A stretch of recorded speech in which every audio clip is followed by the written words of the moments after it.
Hello students, आज हम लोग नदी के निक्षेपण द्वारा बनाई गई दो और महत्वपूर्ण स्थलाकृति करेंगे, विसर्पण तथा गोखुर झील। विसर्पण को इंग्लिश में कहते हैं मियांडर और गोखुर झील को कहते हैं ऑक्सबो लेक। नदी जब मैदानी भाग में प्रवेश करती है तो उसकी गति अत्यंत धीमी हो जाती है और साथ में अवसादों का बोझ भी बढ़ जाता है। इसके कारण नदी जो है वो टेढ़े मेढ़े मार्ग से आगे बढ़ती है और धीरे धीरे अब अवसादों का निक्षेपण करना शुरू करती है। तो ये टेढ़ा मेढ़ा जो मार्ग है इसे हम लोग कहते हैं विसर्पण या मियांडर। अब ये पहला स्टेज है। दूसरे यहाँ पे हम चित्र बनाए हैं 4 स्टेजेस में विसर्पण से शुरू होकर कैसे गोखुर झील का निर्माण होता है इसे हम बता रहे हैं यहाँ पे।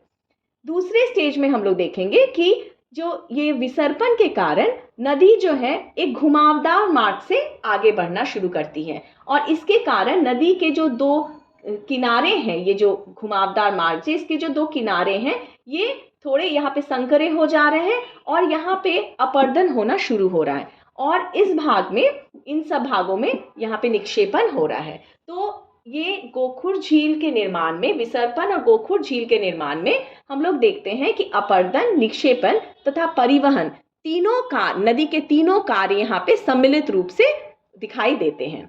अब इसमें क्या होता है कि निक्षेपण से यहाँ पे अवसादों का जमाव बढ़ने लगा है और यहाँ पे क्षैतिज अपर्दन होने लगा है। क्षैतिज अपर्दन होते होते क्या होता है कि ये दोनों भाग जो है ये एक दूसरे के करीब आने लगते हैं। तीसरे चित्र में हम लोग देखेंगे कि ये दो जो नदी के सिरे हैं ये एक दूसरे के किनारे समीप आ रहे हैं और अवसादों का निक्षेपण जो है वो बढ़ता जा रहा है। इसके कारण क्या होता है, ये जो घुमावदार मार्ग है ये एक समय आकर, चौथे चित्र में हम लोग देखेंगे कि जो दोनों किनारे हैं, नदी के सिरे हैं, वो एक साथ जुड़ जाते हैं और नदी जो है पहले की तरह एक सीधे मार्ग से हल्के टेढ़े मेढ़े मार्ग से आगे बढ़ने लगती है और ये जो घुमावदार जो भाग था ये जो है वो कट के अलग हो जाता है क्योंकि बीच में बहुत ज़्यादा अवसादों का निक्षेपण हो गया।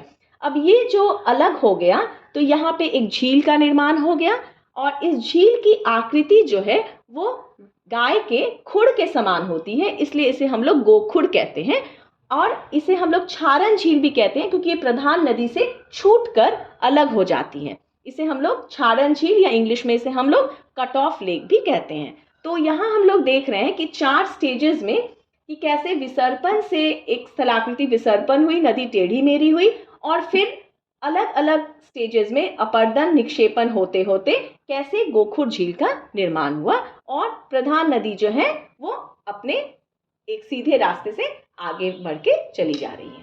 Thank you.